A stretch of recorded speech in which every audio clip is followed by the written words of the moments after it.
Uttara press ক্লাবের নবনির্বাচিত কমিটিকে শুভেচ্ছা জানাতে ছুটে এলেন ঢাকা মহানগর উত্তরের যুগ্ম আহ্বায়ক এস.এম. জাহাঙ্গীর।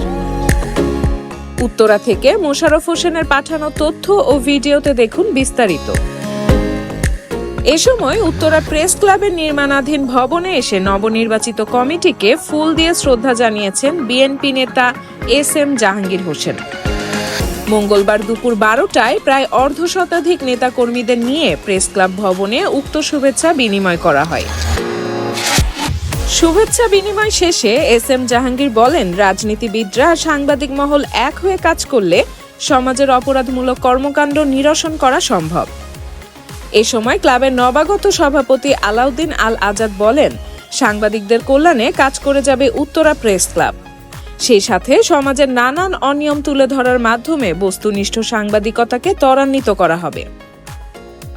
নবাগত সাধারণ সম্পাদক আরিফুল ইসলাম বলেন, উত্তরা প্রেস ক্লাবে কোনো ধরনের বিভাজন নেই, তাই ঐক্যবদ্ধভাবে ক্লাবের সেবা সমাজে ছড়িয়ে দেওয়ার এখনই সময়।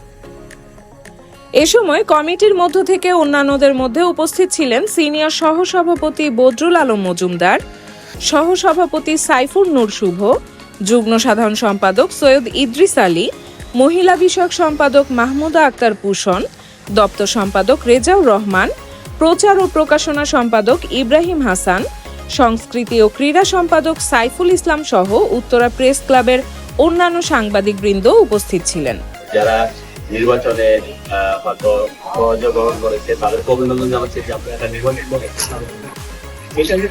এই নির্বাচন একটা প্রতিযোগিতা, এটা কিন্তু একটা আমার আপনার একদম ওই যে গ্রামে যে সমস্ত ঝগড়াঝাটি হয় যে সম্পত্তি নিয়ে যে আজীবন থেকে যায়, এরকম না। একটা নির্বাচন আসলে আমরা প্রতিযোগী হব, আমি আপনার প্রতিযোগী হব, আপনি আমার প্রতিযোগী হবে। নির্বাচন শেষ, সেই প্রতিযোগিতা শেষ। আমি মনে করি নির্বাচন শেষ, সেই প্রতিযোগিতা শেষ। কাজেই আমরা যাতে এই ধারাবাহিকতা একটু নিই, যে আমরা বন্ধু, আমার বন্ধু যেমন আমি প্রেসিডেন্ট, কিন্তু সে ভাইস প্রেসিডেন্ট। তার মানে এই না যে সে ছোট হয়ে গেল, বড় হয়ে গেল, সে কিন্তু আরো সম্মানিত জায়গা। কি কারণে? যে সে প্রেসিডেন্ট হয়ে একটা সমন্বয়ের জন্য সে ভাইস প্রেসিডেন্ট। এখন ব্যাপারে আমি ধন্যবাদ জানাচ্ছি, আপনারা সুন্দর একটা নির্বাচন করেছেন। অনেকে আমার কাছে গিয়েছিলেন যে ভাই আপনি একটু কথা বলেন। বদরুলের সাথে আমার কথা হয়েছে, জুয়েলের সাথে আমার কথা হয়েছে। আমি বলছি ভাইয়া, এখানে যে সাংবাদিক যে ব্যাপার, এখানে আমি ব্যক্তিগত কথা বলে কোনো লাভ নেই, বলা উচিত।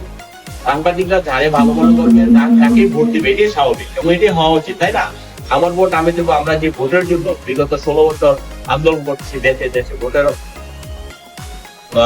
দেশে সাধারণ মানুষ ভোট দিতে পারতেছে না। এই খুনি হাসিনা কোন সেক্টরে আজকে আপনারা যে ভোটটা করতে পারতেছেন, আমার মনে হয়